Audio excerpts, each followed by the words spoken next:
ایک صحابی نے عرض کیا حضور مبارک ہو اس شخص کو جس نے آپ کو دیکھا اور آپ پر ایمان لے آیا. آپ نے فرمایا ایک مرتبہ نہیں 7 مرتبہ مبارک ہو اس شخص کو جس نے مجھے نہیں دیکھا پھر بھی ایمان لے آیا.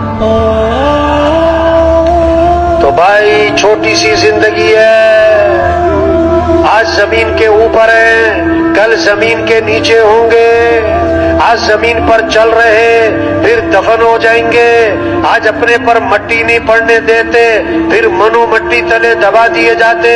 اور مٹی ڈالنے والے کون؟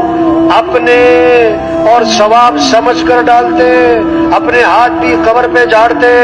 یہ سب دھوکہ ہے میرے بھائیوں. 500 کی جوتی ہے 5000 کی، آگے سب ننگے پاؤں ہیں. 5000 کا سوٹ ہے 50,000 کا، آگے کفن سب کا برابر ہے. 2 مرلے کا مکان ہے، 4 کنال کا بنگلہ ہے، قبر کا سائز سب کا ایک ہے. 20 لاکھ کا باتھ روم ہے، آخری غسل بھٹے پہ ہے. 30 لاکھ کا بیڈ ہے، آخری چارپائی جنازے والی سب کی ایک ہے. 10 کروڑ کی گاڑی ہے، آخری سفر تو ڈالے پر ہے، ایمبولینس پر ہے. ہاں عقل مند ہے جو زندگی کے مقصد کو پہچانے، عقل مند ہے جو زندگی کے مقصد کو پہچانے، اپنی صلاحیت کو مقصد زندگی پر لگائے. پھر ضروریات زندگی 5 ہیں. ضروریات زندگی 5 ہیں، اس میں بقدر ضرورت لگنا ہے، بقدر ضرورت لگنا ہے.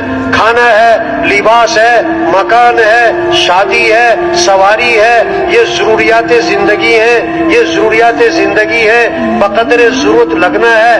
کھانا ضرورت ہے، بقدر ضرورت لگنا ہے. حضرت عائشہ زنہ فرماتی ہیں ایک چاند دوسرا چاند تیسرا چاند چڑھ جاتا تھا، 2 ماہ گزر جاتے تھے، ہمارے گھروں میں آگ نہیں جلا کرتی.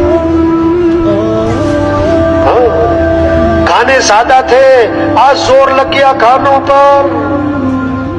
توبہ توبہ، کھا رہے ایک وقت میں کئی چیزیں کھا رہے، بار بار کھا رہے، بار بار اتنا کھا رہے اس کھانے کو ہضم کرنے کے لیے بھی کچھ کھا رہے.